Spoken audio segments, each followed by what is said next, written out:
오늘은 구원의 네 번째 시간입니다. 믿음과 하나님의 통치라는 제목을 가지고 나눌 텐데요.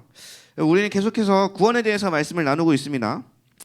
여러분, 구원에 대해서 지금 3번 정도 말씀을 들었는데 어떻게 나 구원 받은 게 점점 확신에 차오르기 시작해요? 아니면 점점 나 구원 받은 게 아닌 것 같아 막 이러고 있어요? 확신에 차오르고 있어요? 네, 좋죠. 이 구원에 대해서 5주에 걸쳐서 말씀을 전하는 이유는 한 편의 설교로 다 담기는 어렵기도 하고요. 또한 이 구원을 한 부분이 아니라 전체적인 부분을 함께 다뤄보고자 하기 때문입니다. 이제 성도님들이나 혹은 이렇게 사람들을 만나다 보면 대개의 경우 다 그런 건 아니지만 구원에 대해서 별로 생각이 없는 경우가 많아요. 여러분들만 봐도 그렇죠? 별로 이렇게 구원에서 그닥 많이 생각 안 하고 그냥 교회 다니죠? 자, 그러니까 구원에 대해서 그렇게 깊게 생각해 볼 때가 수련회 뭐 이럴 때 뭐 이런 거 말고, 네, 그러니까 자기 죄의 문제나 뭐 이렇게 믿으면 천국 갈 수 있을까 뭐 이런 것에 대해서 생각을 깊이 안 해보시는 경우가 있다는 거죠. 그게 생각보다 많은 것 같다라는 게 제 감상입니다. 근데 우리가 어떨 때 그 구원이나 그 죽음에 대해서 생각해 보냐면 이곳을 떠날 때, 그러니까 누군가의 임종을 봤을 때 혹은 내가 임종이 닥쳤을 때. 여러분 진짜 여행지 같은 데 가서 한번 길을 잃잖아요. 그러면 내 구원에 대한 기도가 엄청난 거 혹시 아세요? 그런 거 경험해 보셨어요?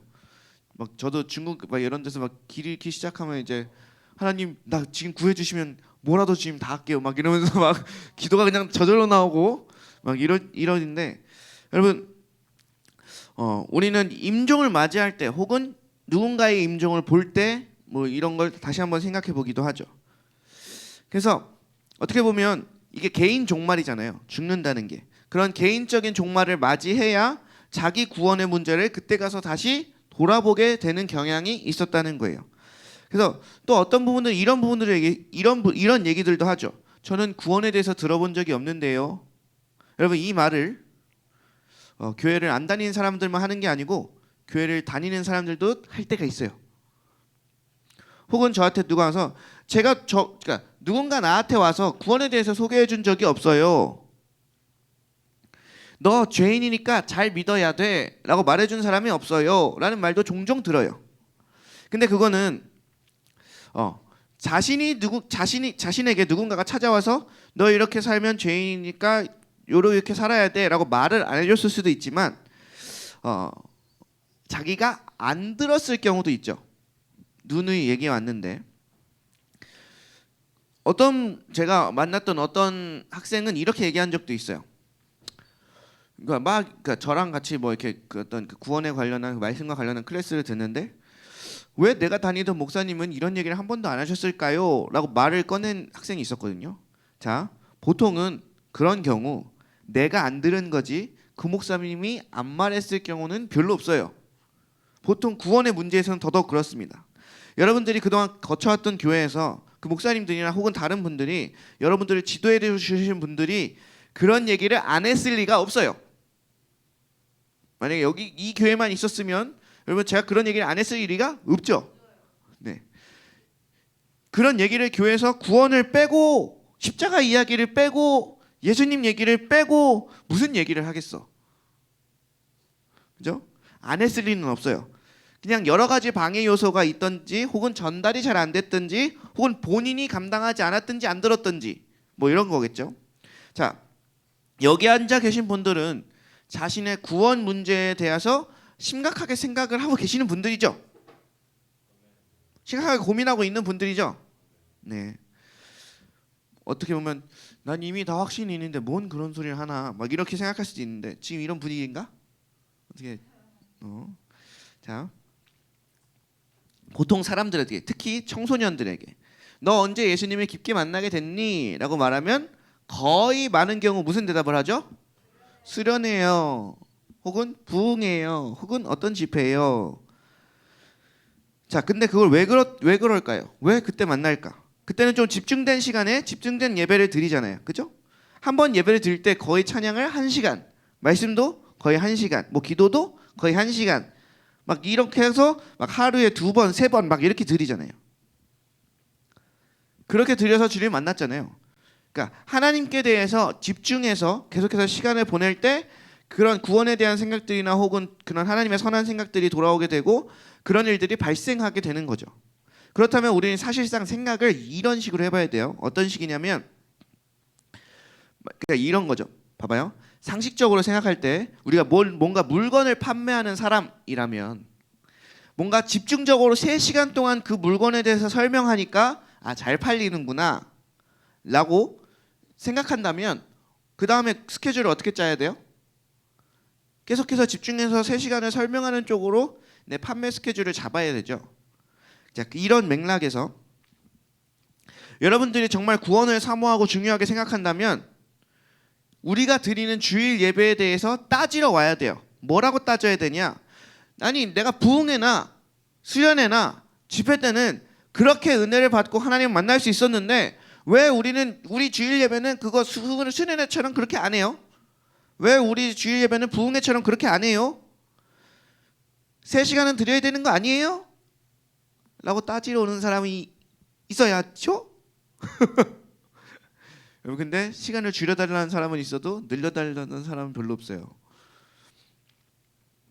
왜 우리 교회는 예배를 1시간 반만 합니까? 3시간은 해야지. 그래야 주님 만나지. 자, 이런 식의 내용을 가지고 저한테 찾아오셔야 돼요. 원래는 우리가 구원에 관심이 심도 있게 있다면 그게 진짜 하나님을 만나는 그 일이 그렇게 일어나는 거라면 사실 수련회나 부흥회나 어떤 집회가 정말 신앙에 유익하다 하면 한 달에 한 번씩 하면 되잖아. 어때? 한 달에 한 번씩 부흥회, 한 달에 한 번씩 3일씩 수련회. 왜 수련회 하면 2박 3일은 해야지. 한 달에 한 번씩 2박 3일 수련회. 구원의 문제가 달렸는데? 아무튼 퇴학이야 구원이야. 네, 아무튼 자, 우리는 어떤 이상한 생각을 해요. 맥락이 이런 거예요. 그러니까 그런 것들을 원하면서 대가 지불은 하지 않는다는 거예요. 정말 말로, 그러니까 우리가 다 알고 있어요. 그런 수련회 같은 일, 집회 같은 일, 뭐 이런 거 하면 엄청나게 좋다는 걸. 근데 바로 나오는 얘기가 뭐예요? 그러면 내 수업이나 나 퇴학당하면 어떡하지? 이런 것들의 대가 지불에 대한 생각을 한다는 거죠. 자, 하여튼 우리가 믿는다고 하더니 좀 이상한 사고 구조를 가지고 있다는 거예요. 신앙에서에 대해서만큼은 어떨 때 보면 비상식적인 논리를 전개하는 것 같아요. 그러니까 아까 얘기했던 게 상식적이라면, 그러니까 내가 정말 하나님께 집중하여 계속하여 머물러 있었더니 주님을 만났다. 이게 진짜라면 상식적으로 우리는 계속해서 하나님께 머무르는 일에 집중하고 하나님의 머무르는 일에 더하자고 애를 쓰고 막 이렇게 하는 게 상식적이라는 거죠. 자, 그리고 또 하나님을 언제 경험했냐라고 하는 것을 물어보면 보통은 본인의 일이 꼬이기 시작했을 때, 본인의 문제가 엄청 크게 봉착해서 막 죽을 것 같을 때, 막 이럴 때 하나님을 찾게 되고 그렇게 주님을 만나게 되는 경우가 많죠. 관계의 문제가 꼬이고 건강에 문제가 생기고 막 이럴 때 하나님께서 나를 교회로 부르시는 것 같다. 그러면서 이제 기도의 자리로 나오세요. 막 이런 것들이 있잖아요. 자, 만일 내가 일이 꼬일 때만 하나님께 나아가는 사람이고 하나님의 앞에 나아가는 게 나한테 복이 되려면 하나님이 나를 어떻게 대하셔야 될까요? 얘가 나한테 나오는 게 복인데 얘를 나오게 만들려면 얘 일을 계속 꼬이게 만들어야 돼.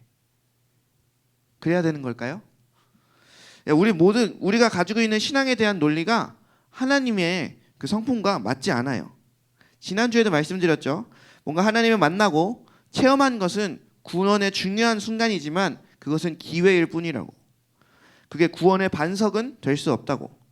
그런 경험들은 하나님이 계신 걸 인식하고 깨닫고 믿게 되고 이런 차원의 일들이 있구나라는 것을 의식하는 것이지 그 경험 자체가 나 지금 구원받았다는 것을 증명하지는 않는다는 걸 말씀드렸어요. 그거하고 이거하고는 다른 문제거든요. 그러니까 구원에 이르도록 뭔가 결단을 할 수 있도록 기회를 부여하고 동기부여를 하는 게 그거에 대한 경험이 좋은 거지. 그 경험 자체가 구원은 아니라는 거예요. 그래서 사탄이라면 우리에게 이렇게 유혹하겠죠. 너희 교회가 여름 부흥회를 이렇게 사모하냐? 그러니까 너희 부흥회 참석하는 거, 뭐 수련회 참석하는 거, 그것까지는 허락은 할게. 그것까지는 방해를 안 할게. 그러나 결정적으로 그 집회 가운데서 그 말씀의 내용이 내게 들리는 것은 방해하기 시작할 거예요. 이게 무슨 뜻인지 아세요? 그 경험이나 그 사건이나 혹은 어떠한 것에 참여했다는 그 사실 자체가 우리가 구원이 되는 게 아니고, 그 말씀을 듣고 그 말씀에 순종하여 그 말씀을 믿는 것이 우리가 구원이 된다는 거죠. 자, 우리가 이렇게 말할 때가 있죠. 나는 부흥회에 참석했는데 작년께 제일 좋더라. 그 전 연도에는 뭔가 깨달았었어. 이런 말은 했죠. 이런 말은 할 수 있죠. 자, 그럼 이게 구원일까요? 이러면 사탄이 얼마나 기뻐하겠어요. 얘가 부흥회 갔더니 한다는 소리가, 지난 부흥회 때는 이랬는데, 지지난번 부흥회 때 이랬는데, 이러고 있으면 누가 기뻐할까요? 사탄이 기뻐하죠. 착각하고 살아가니까.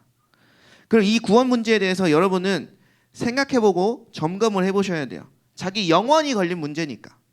그래서 오늘도 구원이 어떤 부분이 있는 거냐, 또 다른 방면에서 생각해보고자 합니다. 이제 구원이 뭔가? 당신은 구원받았습니까? 뭐 때문에 구원받았다고 느낍니까? 아니면 구원이 뭐라고 생각하십니까? 이런 식으로 물어볼 때 대부분의 사람들의 구원 개념은, 내가 구원을 받았다면 현세에서 행복하고 또 일이 형통하게 잘 되고 또 뭔가 잘 되고 건강하고 막 그 다음에 죽으면 천국 갈 것이다. 이런 개념이 그냥 일반적인 개념이죠. 자, 이런 분들 같은 경우는요, 현세에서, 그러니까 현재 지금 현실에서 행복이 좀 잘 안 되면, 그러니까 특별히 학생 중에서도 이런 학생을 만난 적이 있어요. 제가 구원이 뭐냐라고 물어봤더니 돈이 많아지는 거래. 그래서 정말 그런 식으로 표현했어요. 그래서 자기네 집안은 돈이 많지 않기 때문에 구원받은 게 아니라고 하더라고. 깜짝 놀랐어요. 어쨌든 이런 식의 표현을 하여튼 현세에서 행복을 누리고 죽은 다음에는 천국을 가고, 이런 식의 사고방식의 구원의 개념을 우리는 일반적으로 가지고 있죠. 그런데 이렇게 되면 이 땅에서의 삶이 뭔가 안 풀리거나 좀 불만스러운 상황이 벌어지면 오해를 하게 되고 하나님을 원망하게 되는 경우가 생깁니다. 그리고 또 이런 부류의 사람이 있어요. 또 다른 부류는 구원이 뭐냐라고 하면, 구원이요?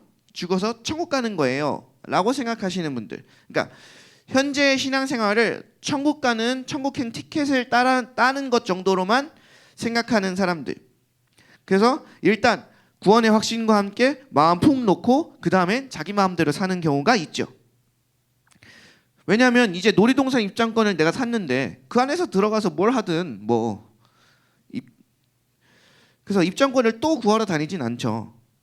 그 다음부터는 그 안에 들어가서 적절하게 내가 하고 싶은 대로 하고 살겠죠.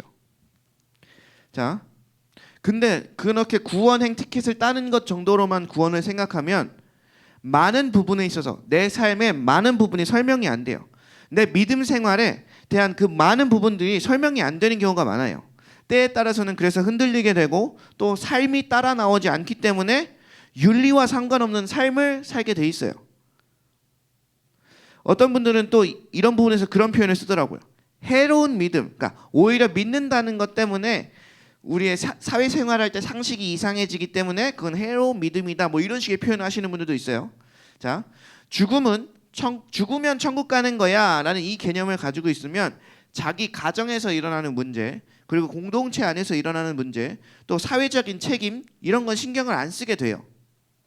나라가 어떻게 되냐, 막 이런 것들에 대한 기도 제목도 안 나와요. 그러면 구원의 개념이 도대체 뭔가, 지금 오늘 제가 말씀드릴 내용은 여러분들이 이미 익히 알고 있는 내용을 반복해서 설명하는 게 될 거예요. 우선 사도행전을 한번 보겠습니다.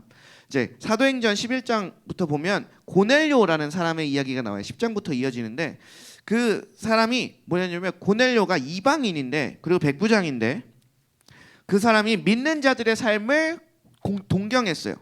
그러니까 하나님을 믿는 사람들의 모습이 참 삶이 아름다워 보였기 때문에, 그래서 본인도 그렇게 선하게 살기를 원해서 구제도 많이 하고 기도도 많이 하는 그런 삶을 살았죠. 그런 삶을 살았는데 그때 하나님께서 고넬료를 기특하게 보셨는지 하나님께서 그 집안에 일을 하기 시작하시죠. 그리고 그 사건에 대해서 나중에 베드로가 전달할 때 이렇게 전달합니다. 그 내용입니다. 사도행전 11장 13절 14절입니다. 자, 다 같이 읽을게요. 다 같이 시작.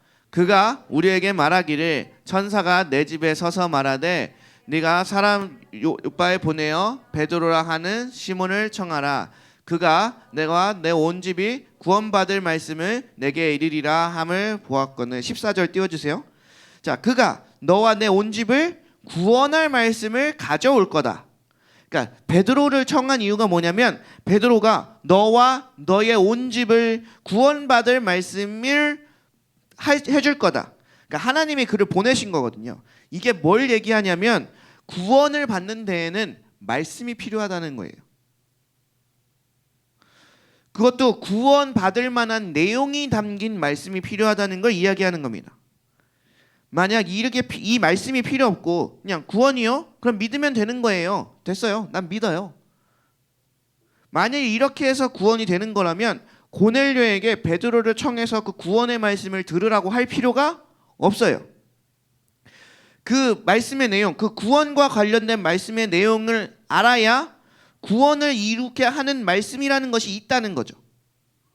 그 말씀을 내가 어떻게 대우하고 그 말씀에 대해서 내가 어떻게 반응했느냐에 따라서 내 구원 문제가 결정이 된다라는 그런 구원에 대한 말씀들이 있다는 겁니다. 그런 믿음의 말씀의 내용들이 있는 거예요.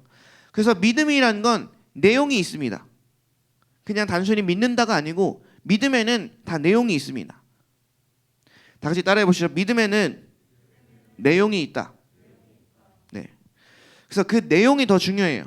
사도행전 10장 32절부터 44절까지 쭉 내용을 보면 하나님이 기가 막히게 고넬료의 집안과 이 베드로의 때에 막 환상 보여주시고 막 천사 보내시고 막 이러면서 기가 막히게 둘을 만나게 하셔요. 그렇게 해서 베드로가 와서 막 전하기 시작한 그 내용의 핵심이 뭐냐면 하나님이 나사렛 예수에게 성령과 그 능력을 기름 붓듯 하셨고 그가 두루 다니시면서 선한 일을 해가지고 마귀에게 눌린 모든 사람을 고치셨다. 그런데 그 사람들이 그를 나무에 달아 죽였으나 하나님이 사흘 만에 다시 그를 살리사 그를 부활시키셨다. 자, 이렇게 쭉 설명하다가 이제는 그 예수 그리스도, 부활하신 예수 그리스도를 믿는 사람들이 그 이름을 힘입어 죄사함을 받는다. 이게 무슨 내용이죠? 예수님에 대한 이야기를 한 거예요. 예수님이 십자가에서 죽으시고 부활하셨다. 이 내용을 전하는 겁니다. 이 말씀을 전할 때 그곳에 그 고넬료의 집에 성령이 임하셨대요. 그러니까 뭐냐면 예수님의 이야기에 대한 반응, 예수님의 말씀에 대한 반응, 예수님이 십자가를 지신 그 사건에 대한 반응이 곧 우리의 구원 문제를 결정한다는 거예요. 그래서 이거는 사도 바울은 이렇게 요약했어요. 이 고린도전서 말씀을 함께 볼 때는 우리 우리말 성경 다른 번역본으로 함께 보겠습니다. 고린도전서 15장 1절입니다. 네, 함께 읽겠습니다. 다 같이 시작. 형제들이여 이제 내가 여러분들에게 전한 복음을 되새겨 드리려고 합니다. 여러분은 이 복음을 전해받았고 또한 그 안에서 서 있습니다. 1절 띄워주시고 여기 보면 전한 복음이 있어요. 복음을 이미 전했대요. 그리고 그 복음을 되새겨 드리려고 한대요. 그래서 네, 2절을 같이 읽겠습니다. 2절을 같이 읽겠습니다. 시작. 만일 여러분이 내가 여러분에게 전한 그 말씀을 굳게 잡고 헛되이 믿지 않았다면 여러분은 그 복음으로 구원을 받습니다. 자, 2절 띄워주시고요. 전한 그 말씀, 이게 복음이죠. 그러니까 복음을 굳게 잡고 헛되이 믿지 않으면 구원을 받는다. 자, 이 복음의 내용 때문에 그 내용을 믿으면 구원을 받는데요. 자, 그럼 여기서 보면 우리가 알 수 있는 건 헛되이 믿는 일이라는 게 있구나. 네, 2절 계속 띄워주세요. 사람이 헛되이 믿을 수도 있구나. 교회 안에 있지만 내가 가지고 있는 믿음의 내용이 헛된 것일 수 있구나. 자, 무슨 말이냐면 내가 믿는다고 하는 그 복음이 헛됐다면 그 내용이 내 삶의 목적을 달성하지 못하는 거예요. 나를 위해서 전해주신 그 말씀이 내가 헛되이 믿고 있다면 내 삶의 그 말씀의 목적을 이루지 못한다는 거예요. 내 반응 때문에 그 복음을 내가 붙잡고 있지 않기 때문에 헛되이 믿고 있기 때문에 공허해진다는 거죠. 그 말씀 자체가 내 인생하고는 상관없이 관계없는 말씀이 된다는 거예요. 여러분 헛되이 믿을 수 있습니다. 그래서 자기의 믿음을 여러분 점검하셔야 됩니다. 네, 고린도전서 15장 3절 4절을 함께 보겠습니다. 다 같이 읽겠습니다. 시작. 내가 전해받은 가장 중요한 것을 여러분에게 전했습니다. 그것은 그리스도께서 성경의 말씀대로 우리 죄를 위해 죽으시고 장사되셨다가 성경의 말씀대로 3일째 되던 날 다시 살리심을 받아. 자, 예수 그리스도께서 우리 죄를 위하여 십자가에 달려 죽으시고 부활하셨다는 내용이에요. 이게 아까 그 고넬료의 집에 베드로가 가서 너와 내 온 집이 구원받을 말씀의 그 내용입니다. 그래서 이 말씀의 내용, 이 하나님이 예수 그리스도가 이 땅 가운데 오셔서 십자가를 지고 죽고 부활하셨는 이것에 대해서 내 반응이 어떠한가, 내 믿음의 고백이 어떠한가에 따라서 내 구원의 문제가 결정된다는 거예요. 내가 어떤 체험을 했고 어떤 환상을 받고 어떤 수련회에 가서 내가 뜨거운 눈물을 흘렸고 어떤 말씀을 듣다가 내 마음이 평온해졌고 이런 거하고는 관계가 없어요. 자, 제가 누누이 말씀드리지만 앞에 나왔던 그런 경험들은 내가 주님 앞에 올바르게 반응할 기회를 준 건 맞아요. 그래서 이 복음의 내용을 사도 바울은 좀 더 요약합니다. 그래서 로마서 1장 16절에는 이렇게 표현해요. 우리 다 같이 로마서 1장 16절에 읽겠습니다. 시작. 내가 복음을 부끄러워하지 아니하노니 이 복음은 모든 믿는 자에게 구원을 주시는 하나님의 능력이 됨이라. 먼저는 유대인에게요 그리고 헬라인에게로다. 자, 이걸 요약하면 띄워주세요. 이 예수님의 이야기를 부끄러워하지 않는데요. 그러면서 뭐라고 하냐면 이 복음은 그 복음을 믿는 사람들에게, 그러니까 아무에게나가 아니고 그 복음의 내용을 믿는 사람들에게 구원을 주시는 하나님의 능력이 된대요. 구원을 주신대요. 그러니까 다시 말하면 믿는다는 건 뭐냐? 하나님께서 예수 그리스도를 보내셔서 십자가에서 죽으시고 부활하심으로 나의 죄를 사해 주셨고 그를 왕으로 섬기고 따라가면 내 삶이 구원된다라는 걸 믿는 겁니다. 그 선포된 내용을 받아들이는 거예요. 이 믿음의 내용이라는 게 중요하다는 거예요. 내가 뭘 믿고 있는가? 내가 예수를 어떻게 믿고 있는가? 이게 중요하다는 거죠.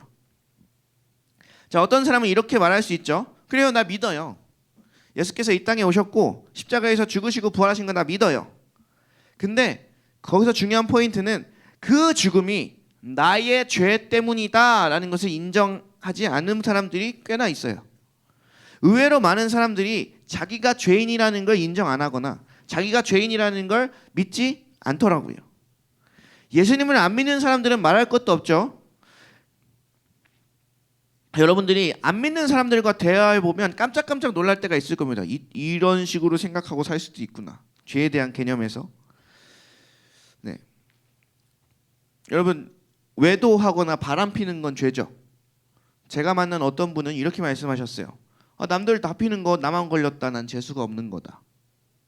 능력 있으면 뭐 두세 명 만날 수도 있는 거지. 우리는 생각할 수도 없는 논리로 이렇게 하시는 분들이 있어요. 자, 여러분들은 죄를 뭐라고 생각하십니까? 여러분, 안 믿는 사람들한테 죄를 뭐라고 설명하시겠어요?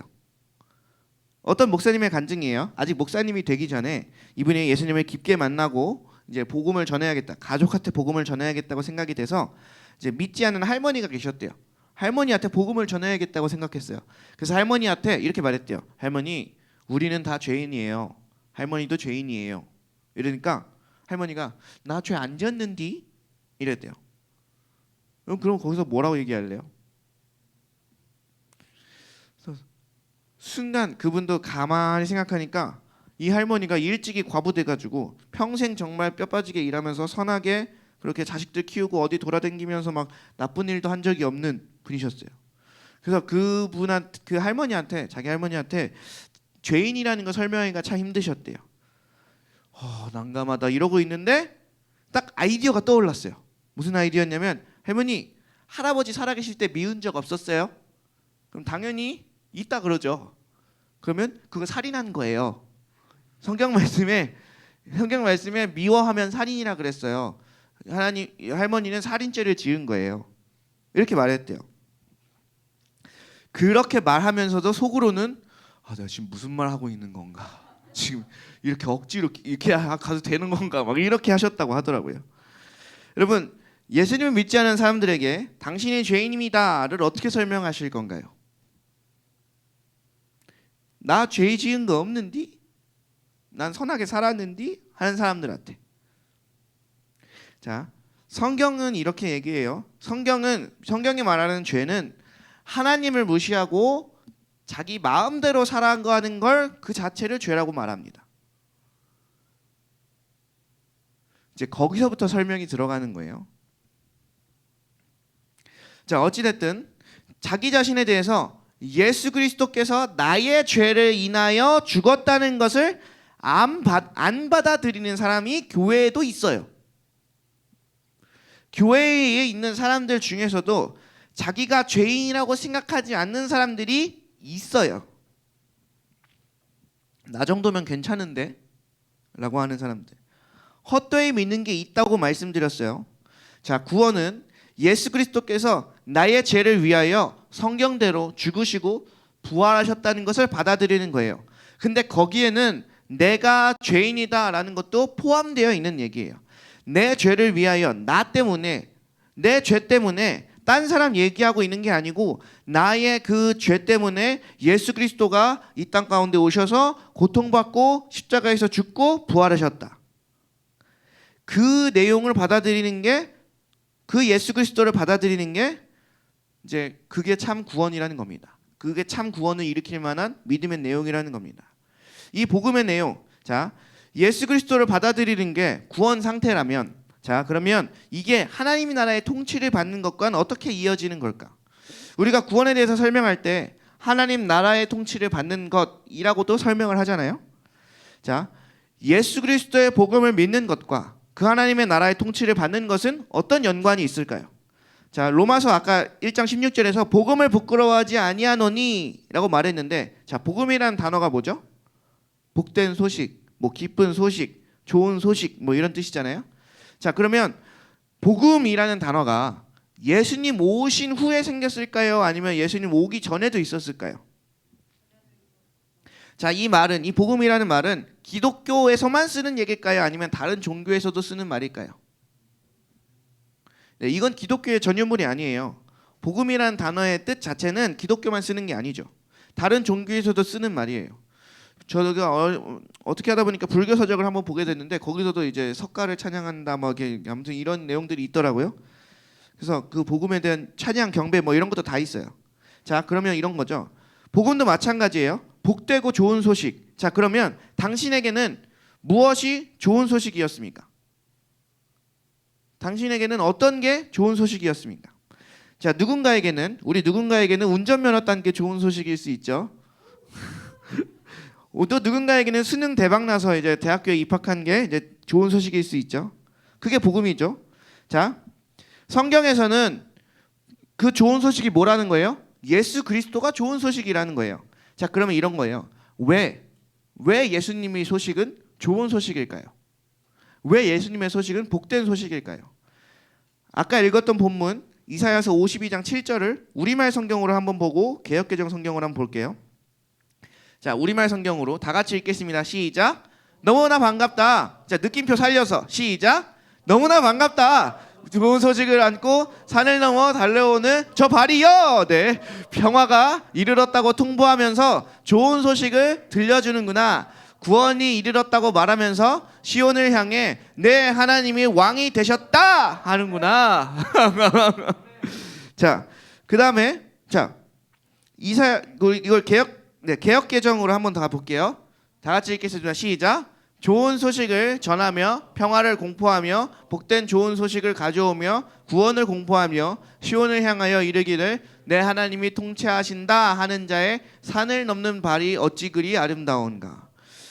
네, 여기 공포에 이르기를 내 하나님이 통치하신다. 그러니까 내 하나님이 통치하신다 이렇게 표현을 했죠. 그러니까 복음을 왜 믿어야 되는가?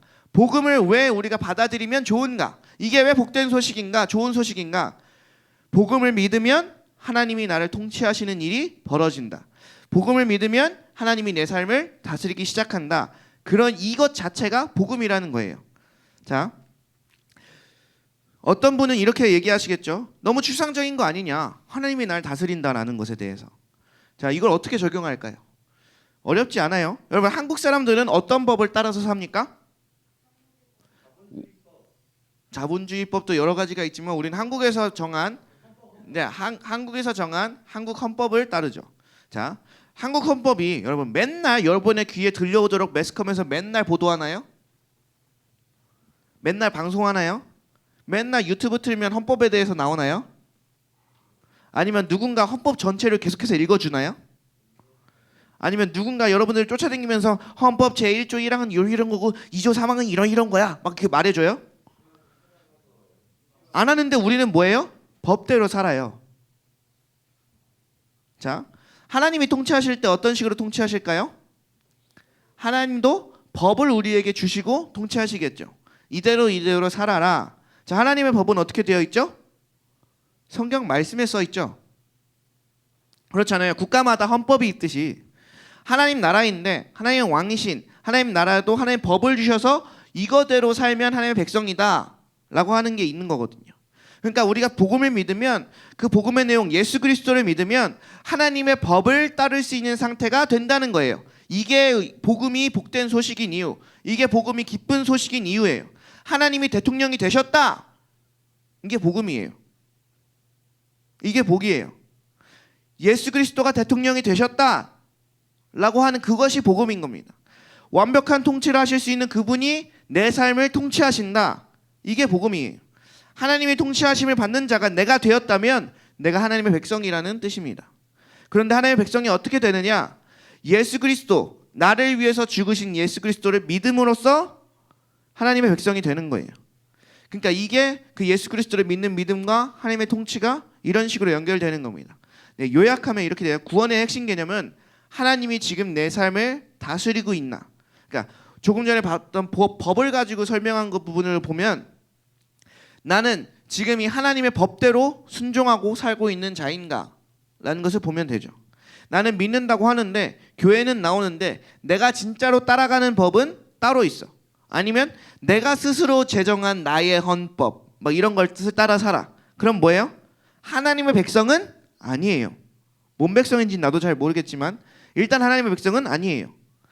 하나님의 입장에서 보면 이건 스파이든지 아니면 적군이든지 막 이런 거예요. 적군. 자, 하나님의 법은 아닌 거예요. 그러면 하나님의 백성은 아닌 거죠. 자, 이 질문을 해보셔야 돼요. 하나님이 나를 통치하시나 이걸 보려면 이런 질문 해보세요. 자, 나는 성경 말씀대로 살고자 하는 사람인가? 성경 말씀대로 사는 게 내게 기쁨이 되는가? 이걸 보면 알아요. 이 질문을 내게 던져보는 거예요. 제가 구원 설교 첫 주에 무슨 말씀을 드렸어요? 구원이 뭐냐? 위험한 상태로부터 완전히 안전한 상태로 옮겨지는 거다. 어떤 모든 종류의 악과 그 저주와 모든 위험한 상황으로부터 안전한 곳으로 옮겨지는 게 구원이다 라고 설명해 드렸는데 까먹으신 거 아니죠? 처음 듣는 거 아니죠? 네. 자, 이걸 크게 보면 이걸 연결시켜 보면 하나님의 다스림을 받지 않고 자기 마음대로 사는 상태가 가장 위험한 상태다. 이걸 인정해야 돼요. 하나님의 인도하심이나 하나님의 말씀대로 그것을 따라 살지 않고 내 마음대로 사는 것 자체가 굉장히 위험한 상태다. 이대로 살면 멸망당한다. 다시 한번 말합니다. 하나님의 법대로 하나님의 인도하심대로 따르지 않고 살아가고 내 마음대로 사는 건 굉장히 위험한 상태고 그대로는 멸망당합니다. 그러나 이제 하나님의 왕으로 모시는 상태, 그러니까 내 마음대로 사는 상태, 내가 왕이어서 내 마음대로 사는 상태에서 하나님의 왕으로 모시는 상태로 옮겨지는 것, 이게 가장 안전한 상태다. 내가 내 가정을 지휘하거나 내가 내 삶을 지휘하기 시작한다? 이건 굉장히 가장 위험한 길을 가고 있는 거고, 하나님이 나의 가정의 왕이 되게 하시고 하나님이 나의 삶의 왕이 되게 하신다. 이게 가장 안전한 상태다라는 겁니다. 여러분, 자, 구원에 대해서 설명할 때 좀 부연 설명을 좀 해볼게요. 제가 자주 듣는 질문에 대해서 이런 질문을 하는 사람들이 있어요. 그럼 행함은 어떻게 되는 겁니까? 구원받는 거하고 행함하고. 자, 이런 질문을 많이 받더라고요. 거기에 대해서는 성경에 나온 대로만 읽어드릴게요. 야고보서 1장 21절을 보세요. 야고보서 1장 21절에 보면 이런 얘기가 나옵니다. 그러므로 모든 더러운 것과 넘치는 악을 내버리고 너의 영혼을 능히 구원할 바 마음에 심겨진 말씀을 온유하게 받으라. 자, 여기도 보니까 띄워주시고 마음에 지금 어쩌다가 심겨지는 말씀들이 있어요. 근데 그 씨 뿌리는 비유를 보면 심겨졌다고 해서 이제 다 열매를 맺는 건 아니죠. 그래서 잘 관리를 해야 됩니다. 자, 깨달았을 때, 말씀 때문에 마음의 가책을 받았을 때, 말씀이 즐거웠을 때, 어쨌든 그 말씀이 여러분들에게 전달됐을 때 그 말씀을 잘 관리해야 되는데 야고보서에서는 뭐라 그러냐면, 띄워주세요. 마음에 심어진 말씀을 온유함으로 받으래요. 잘 지켜야 된대요. 자, 그러면서 뭐라고 말씀하시냐면 그 말씀은 능히 여러분의 영혼을 구원할 수 있대요. 우리의 영혼을 구원에 도달하게 할 수 있는 그 말씀을 우리는 잘 받아야 될 의무가 있다고요. 그럼 어떻게 하면 잘 받는 거냐? 야고보서 1장 22절에서 23절을 보겠습니다. 시작. 너희는 말씀을 행하는 자가 되고 듣기만 하여 자신을 속이는 자가 되지 말라. 누구든지 말씀을 듣고 행하지 아니하면 그는 거울로 자기의 생긴 얼굴을 보는 사람과 같아서 제 자신을 보고 가서 그 모습이 어떠했는지를 곧 잃어버리거니와. 자, 22절 많이 말씀을 듣기만 하고 실천하지 않으면 어떤 일이 발생하냐? 23절에 그 사람은 거울을 얼굴에 비춰보는 사람 같은 결과를 낳을 뿐이래요. 자, 거울을 얼굴에 비춰보는 사람은 왜 안 되냐면 24절에 나와요. 거울로 누굴 봐요? 자기를 봐요. 이렇게 본 다음에 그 다음에는 그냥 잊어버린다는 거예요. 자, 자기 자신을 비춰보는 것, 자기 자신을 돌아보는 건 굉장히 중요한 겁니다. 그래서 모든 내적 치유나 뭐 성찰하는 거나 뭐 관상이나 뭐 아무튼 이런 것들이 왜 하냐면 자기 자신을 객관적으로 보려고 하는 거예요. 그래서 우리가 어쨌든 말씀을 통해서든 뭐 기도를 통해서든 큐티를 통해서든 자기를 객관적으로 뭔가를 보게 되었다는 건 엄청 귀중한 일이죠. 내 연약함을, 내 죄를 보게 되었다는 거니까. 자, 기도하다가 말씀 보다가 예배드리다가 보면 아, 내가 잘못했구나. 아, 내가 이런 사람이었구나 하는 것들을 깨닫게 됩니다. 그런데 문제는 그걸 자기가 본 다음에 그냥 간대요. 그럼 아무런 의미가 없대요. 나의 변화로 이어지지 않는데요. 그래서 야고보서 1장 25절은 이렇게 말합니다. 계속 이어지는 말씀이에요. 시작. 자유롭게 하는 온전한 율법을 들여다보고 있는 자는 듣고 잊어버리는 자가 아니요 실천하는 자니 이 사람은 그 행하는 일에 복을 받으리라. 자, 이해되셨습니까? 결론적으로 영혼을 구원할 바 마음에 심겨진 말씀이 막 열매를 맺어야 되는데, 그래서 그래야지만 구원에 도달하게 되는데 온유한 마음으로 받으라. 이 온유한 마음으로 받는 방법이 뭐냐면 말씀을 행동으로 옮기는 거다. 말씀으로 행동으로 옮겨내는 게 내가 말씀을 온유한 마음으로 잘 받는 방법이래요. 이렇게 설명할 수 있어요. 말씀을 내가 실천하지 않으면 나는 속을 수밖에 없다. 이 경험 해보고 저 경험 해보고 뭐 천사도 보고 환상도 보았다. 이런 엄청난 경험을 하더라도 그 말씀을 내가 받은 건 아니라는 거예요. 그래서 내가 그 말씀을 통하여 어떤 예배를 통하여 내 자기 자신을 보게 되었어. 깨닫게 되었어. 그렇게 되더라도 그건 받는 게 아니래요. 온유한 마음으로 말씀을 받은 게 아니래요. 말씀을 온전히 받으려면 말씀을 삶으로 옮겨라. 행동하지 않으면 넌 말씀 못 받는다 라는 말이거든요. 자, 나의 영혼의 구원에 이르게 하는 나의 편에 살리는 마음에 도달한 말씀, 주님께서 레마의 말씀으로 내 가슴을 팍 하고 치실 때 그 말씀을 행동으로 옮겨내야 진짜 내가 그 말씀을 받은 거라는 거예요. 그렇게 안 하면 그 말씀으로 인한 구원은 없다는 겁니다. 구원이 안 된다는 거예요. 말씀이 내 삶에 와서 목적을 달성하지 못하고 실패하게 된다는 거예요. 야고보서의 핵심은 행함이 없으면 구원이 발생하지 않는다. 행함이 없는 믿음은 죽은 믿음이기 때문이다. 자, 그리고 마지막으로 이것만 짚고 넘어가겠습니다. 좀 반주를 쳐주시고요. 반주는 그냥 느린 곡 하나 쳐주시면 돼요. 자, 여러분, 한 번 구원받으면 영원한 구원입니까? 한 번 구원은 영원한 구원입니까? 아니면 구원을 잃어버릴 수도 있습니까? 자, 잃어버렸다면 그건 애초부터 그 사람이 구원받은 게 아닐까요? 자, 이런 질문인데 이 질문에 대한 건 유다서의 설명으로 말씀드릴게요. 유다서 1장 3절을 보면 성도들에게 단 한 번 전해진 믿음을 위하여 싸우도록 뭔가 권고를 해야 할 필요성을 느꼈대요.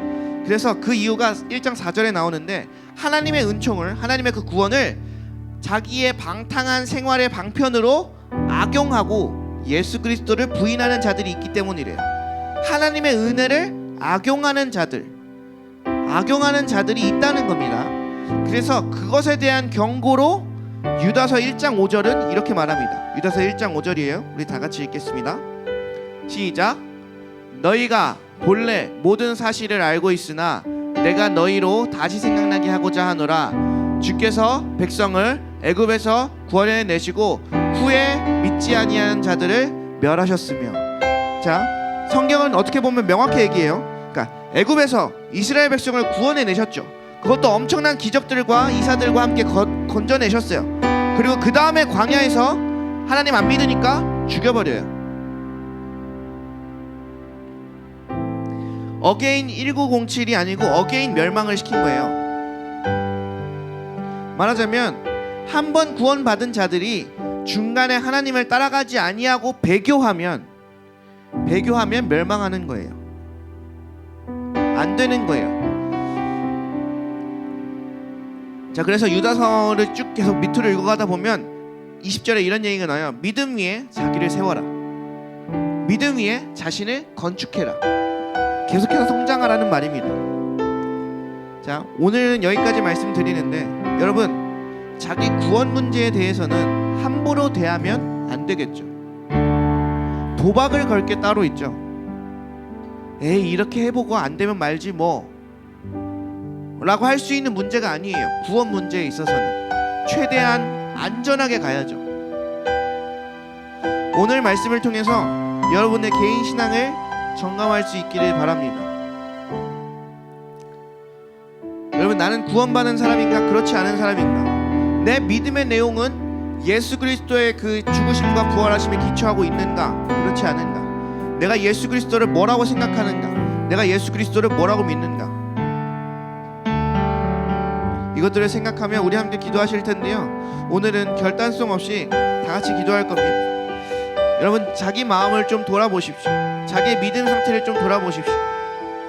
주님이 오늘도 내 마음에 부딪히게 한 말씀들이 있을 거예요. 야고보서 말씀을 따르면 그 내게 부딪힌 그 말씀, 그 내게 심겨진 그 말씀이 역사를 이루려면 그 말씀을 실천에 옮겨야 된대요. 그렇지 않으면 구원받은 상태가 아니라고 했습니다. 오늘 이 시간 함께 기도할 때 하나님, 내 믿음이 진짜 하나님의 말씀에 반응하는 믿음 되게 해달라고. 하나님, 진짜 나의 믿음이 예수 그리스도 그 믿음의 내용을 담고 있는 참 믿음이 되게 해달라고. 단순히 뭐 아무것도 모르면서 그냥 믿어요 그냥 이렇게 앵무새처럼 말하는 게 아니고 내가 진짜 믿는다고 하는 그 말 가운데 예수 그리스도와 그의 죽으심과 그의 부활하심이 온전히 담겨있는 참 믿음의 고백을 할 수 있는 사람이 되게 해달라고. 우리 다같이 주여 한번 부르짖고 통성으로 기도하며 나가도록 하겠습니다. 주여, 하나님, 오늘 시간 가운데 우리의 믿음을 점검하며 나아갑니다. 우리의 구원을 점검하며 나아갑니다. 하나님이 나를 통치하고 계신가 그렇지 않은가? 나는 주님께서 주신 법을 따르고 있는가 그렇지 않은가? 하나님, 나는 주님께서 내게 말씀하셨을 그때에 그냥 듣고 잃어버리는 자인가? 아니면 듣고 행하는 자인가? 주여, 내가 구원받은 자라면 내 믿음의 내용의 실체를 알게 하소서. 주여, 오늘 이 시간 내 믿음의 내용들을 보게 하여 주시옵소서. 나는 뭐라고 믿고 있는가? 나는 예수를 누구라고 말하고 있는가? 나는 진짜 예수님을 참 그리스도, 참 하나님,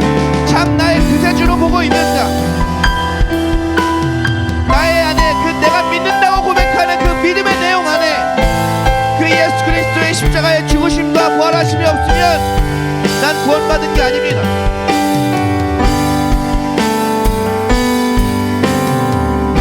내가 믿는다고 말하면서도 하나님의 말씀의 법을 따라 살아가려는 것이 전혀 기쁘지 않다면 나는 구원받은 게 아닙니다.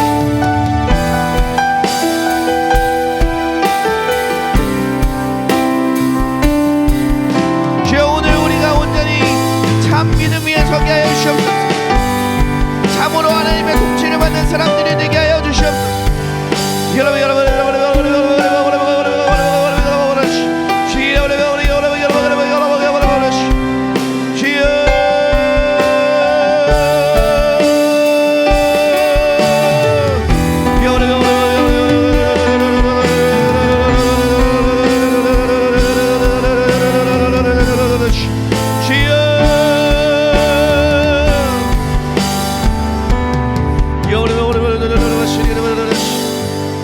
여러분, 제가 말씀드렸습니다. 성경에서 말하는 바 가장 위험한 상태는 내 마음대로 사는 상태입니다. 성경에서 말하는 바 가장 안전한 상태는 하나님의 말씀대로 사는 삶입니다. 근데 세상은 반대로 얘기해요. 네 마음대로 살아. 네 인생 네 건데 네가 결정해. 네가 책임지는 거야. 하나님의 말씀대로 살면 뭐 하면 안 되고 뭐 하면 안 되고 재미없고 힘들고 어렵기만 하고, 하나님은 성경에서 오늘 명확하게 말씀하셨습니다. 자기 마음대로 사는 게 가장 위험한 상태라고. 하나님의 말씀대로 사는 게 가장 안전한 상태라고. 우리 여기에 아멘 돼야 됩니다. 솔직하게 나의 마음을 보십시오. 여기에 아멘이 되는가? 내 마음대로 사는 상태가, 내가 하고 싶은 대로 사는 상태가, 내가 옳다고 여기는 대로 사는 상태가 가장 위험한 상태라고 내가 아멘이 되는가? 하나님의 말씀대로 따르는 게 가장 안전하고 좋고 선한 길이라는 게 아멘이 되는가? 우리 이 시간 함께 다 같이 기도할 때 여러분 솔직하게 나아가십시오. 주님, 내 마음대로 사는 게 그쵸, 뭐 실수할 수도 있고 어렵기도 하고 뭐 책임지기 어렵기도 하고 막 이렇겠지만 그게 아주 위험한 상태라는 것이 내게 인정이 되지 않습니다. 하나님의 말씀대로 산다는 게 가장 기쁜 일이고 좋은 일이며 가장 구원을 얻기 안전한 상태라고 하는 것이, 지금 좋다는 것은 알고 있으나 가장 안전하고 선한 길이라는 것에는 지금 아멘이 되지 않습니다. 여러분, 중요한 부분이 한 가지 있습니다. 성경에서 말하는 비중 그대로 믿어야 돼요. 내 마음대로 사는 것은 안 좋다, 하나님 말씀대로 사는 것은 좋다가 아니고 성경에서 말씀하시는 비중 그대로 믿어야 돼요.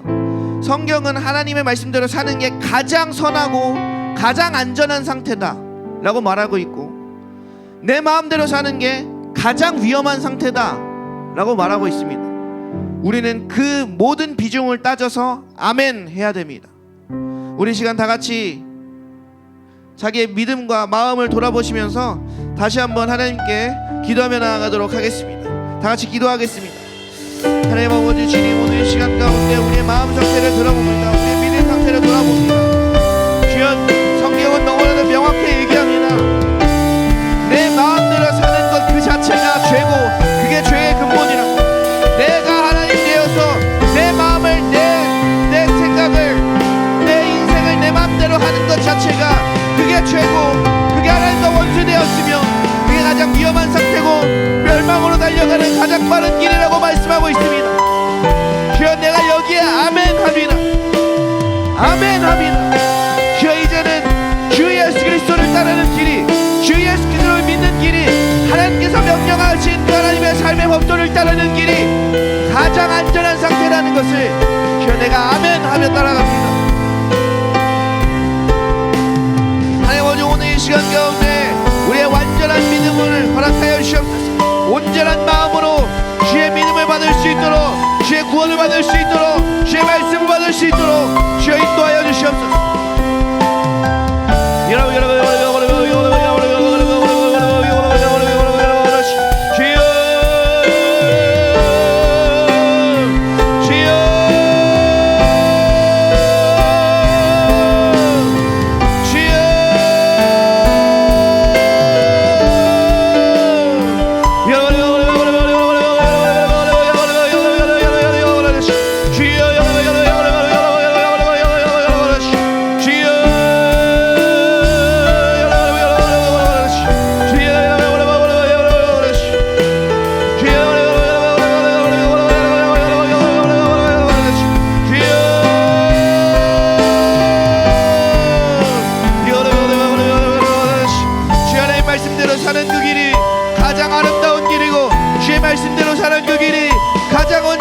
선한 길이며 주여 주의 말씀대로 사는 그 길이 가장 복된 길이고 가장 주님 영광 돌리는 길이 될 줄로 믿습니다. 주여 이제 나의 심령이 완전히 변화받아 주의 말씀을 따르는 것을 즐거워하고 주의 말씀을 따르는 것을 주여 가장 좋은 것으로 여기게 하여 주시옵소서. 내가 억지로 어거지로 주를 따르는 것이 아니라 제 기쁨으로 주를 따르게 하소서. 주를 위하여 나의 것들을 포기하는 것들이 주여 내 삶의 기쁨이 되게 하소서.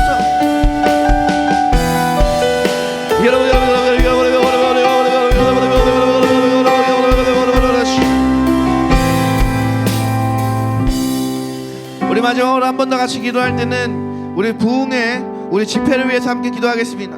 8월 4일 5일 6일 있을 이 집회 가운데 성령님 거기 모인 모든 사람들을 완전히 구원시켜 주시옵소서. 완전한 모든 저주와 악들로부터 건져내어 주 예수 그리스도의 가장 안전한 반석 위에 서게 하여 주시옵소서. 그렇게 우리 수련회를 위해서 우리 다 같이 함께 주여 한번 부르짖고 기도하며 나아가도록 하겠습니다. 주여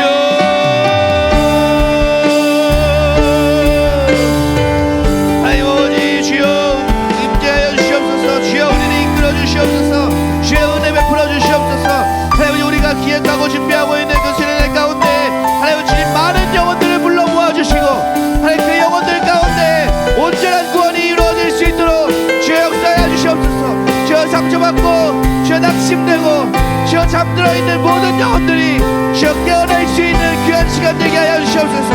믿지 않던 영혼들이 진짜 주님을 만나고 진짜 주님을 제대로 믿게 되는 역사들이 일어나게 하여 주시옵소서. 주여 우리 세대들을 우리 청소년들을 주여 구원시켜 주시옵소서. 구원하여 주시옵소서. 우리의 다음 세대들을 주여 우리의 청년들을 주여 구원시켜 주시옵소서. 주여 구원받게 하여 주시옵소서. 온전히 그의 구원의 역사가 영혼 구원의 역사가 모두 일어날 수 있도록 인도하여 주시옵소서. 거기에 참석하는 모든 사람들을 주여 한 사람도 빠짐없이 다 구원하여 주시고 주님께서 불러 모아주셔서 주여 그 모든 사람들이 주님의 은혜를 얻도록 인도하여 주시옵소서. 주님을 만나고 돌아가도록 인도하여 주시옵소서. 주님의 왕으로 모시고 살게 하여 주시옵소서. 성령님이 주관하소서. 성령님이 주관하소서. 성령님이 주관하소서. 우리의 모든 일의 주인은 하나님이십니다.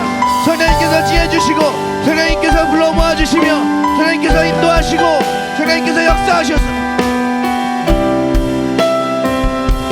저 하나님으로 시작하여 하나님으로 끝나는 일들이 될 수 있도록 저 그 수련회에 축복하여 주시옵소서.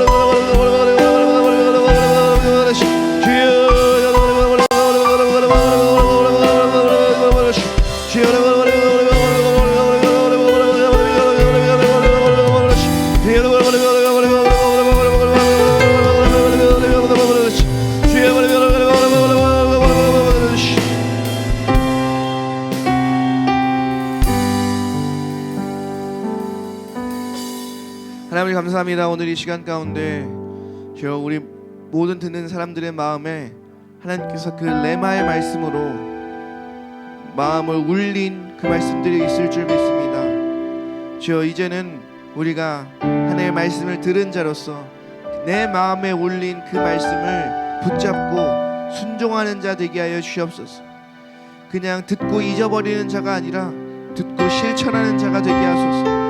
그래서 그 심겨진 말씀이 내게 역사를 일으키고 나를 마침내 구원하게 하는 그런 하나님의 일들이 우리 가운데 충만하게 나타날 수 있도록 저 우리를 축복하여 주시옵소서. 하나님 그 모든 일정과 그 모든 상황들 가운데 온전히 주관하시며 온전히 역사하시는 그 하나님을 믿으며 우리 주 하나님께 영광을 돌리며 모든 말씀 예수 그리스도의 이름으로 기도드렸습니다. 아멘. 우리 시간 다 같이 주기도문 하심으로 예배를 마치도록 하겠습니다. 하늘에 계신 우리 아버지여, 이름이 거룩히 여김을 받으시오며 나라의 임하옵시며 뜻이 하늘에서 이루어진 것 같이 땅에서도 이루어지이다. 오늘날 우리에게 일용할 양식을 주옵시고 우리가 우리에게 죄 지은 자를 사하여 준 것 같이 우리의 죄를 사하여 주옵시고 우리를 시험에 들게 하지 마옵시며 다만 악에서 구하옵소서. 나라와 권세와 영광이 아버지께 영원히 있사옵나이다. 아멘 아멘 아멘. 수고하셨습니다. 수고하셨습니다. 네, 우리 간식은 저기